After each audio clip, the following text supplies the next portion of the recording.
Assalamualaikum warahmatullahi wabarakatuh. Perkenalkan, nama saya Wan Beri Pranata dengan NIM 220401020011 untuk program studi informatika. Saya akan mempresentasikan hasil UAS saya untuk mata kuliah interaksi manusia dan komputer dengan kelas IT 402.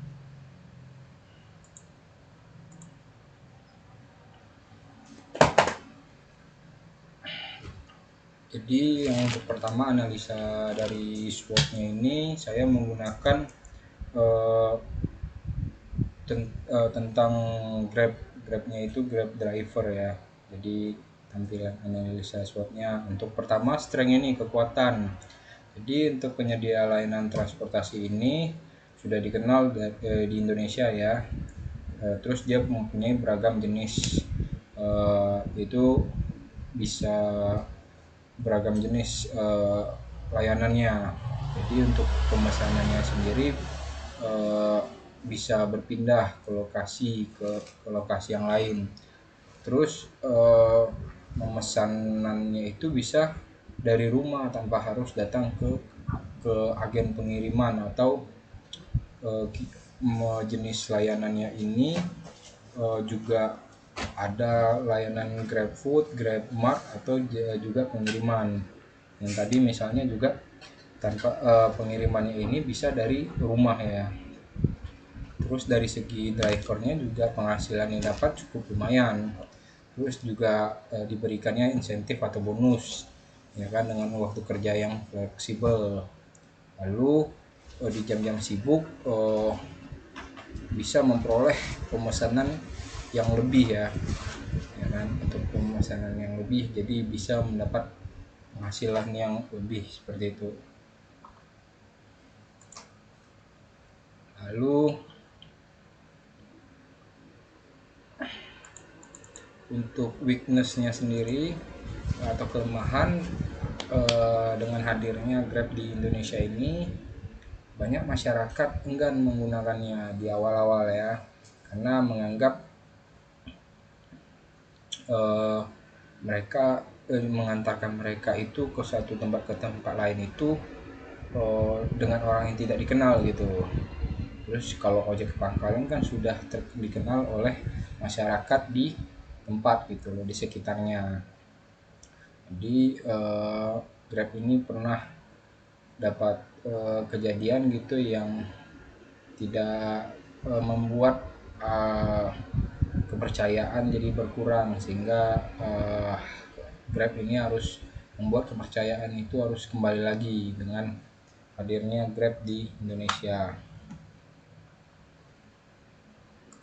Lalu untuk opportunity-nya, peluang sebagai salah satu penyedia ini, saya juga pribadi untuk Grab driver-nya ini semakin diterima oleh masyarakat ya.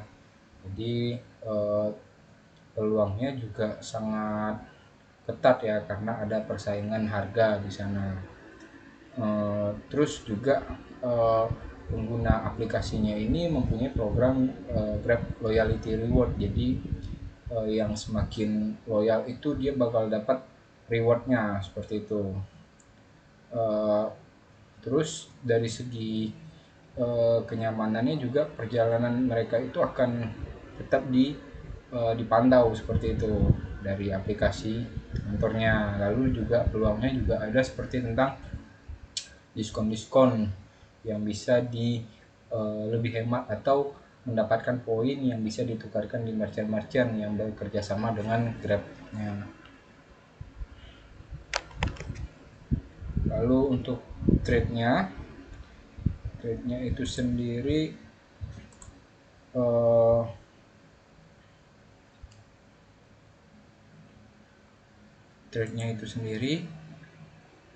atau ancaman ya. Grab ini bukanlah bukanlah layanan online pertama di Indonesia. Jadi bukan satu-satunya seperti itu. Jadi ada beberapa persaingan gitu yang memberikan lewat dasar-dasar tarif yang murah dari harga pasaran. Jadi sehingga Grab harus menawarkan kelebihannya buat persaingan-persaingan. Jadi harus menjaga itu agar ekstensinya di Indonesia tetap terjaga. Nah, lalu kita masuk ke dalam komposisi warnanya. Untuk tampilan notifikasinya itu sangat menarik ya dan sangat friendly. Jadi dia tidak terlalu kontras dan enak dilihat seperti itu.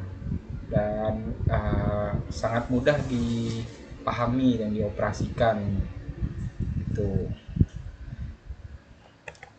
Lalu dari komposisi warna dari tampilan drivernya itu tampilannya itu ketebalan seperti ketebalan font size-nya, instruksinya, terus juga kejelasan dari sebuah informasinya itu dari warna itu kita bisa dapat ya. Jadi mata kita tuh enak untuk melihatnya.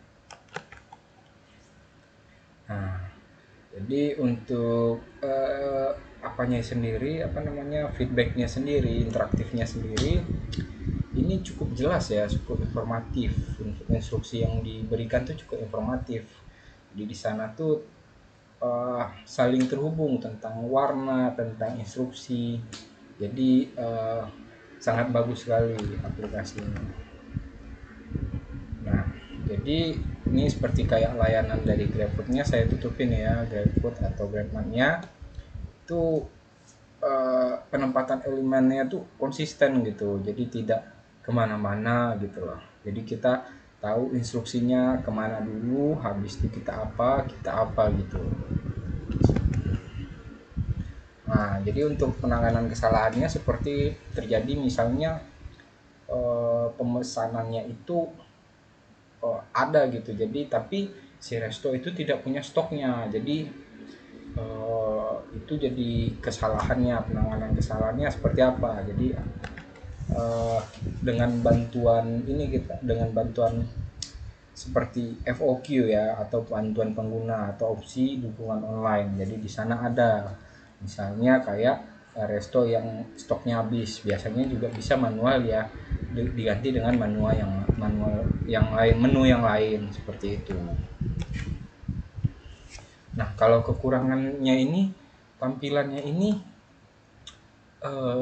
untuk saya sendiri ya, ini saya minta, biasanya kan dari berbagai banyak resto itu saya minta foto depan gambar awalnya. Kadang-kadang untuk si pengguna mobil itu kalau udah kelewatan tuh muternya jauh, macet gitu.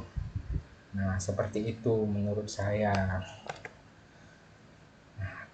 Untuk kelebihannya sendiri ini rancangannya ini untuk mencernanya itu sangat informatif gitu loh. Jadi efisien, ada tempat-tempat yang menonjol gitu, seperti misalnya ada traffic lalu lintas yang seperti apa, dan ini secara real time seperti itu. Nah, sekian kurang lebih. Saya ucapkan terima kasih. Assalamualaikum warahmatullahi wabarakatuh.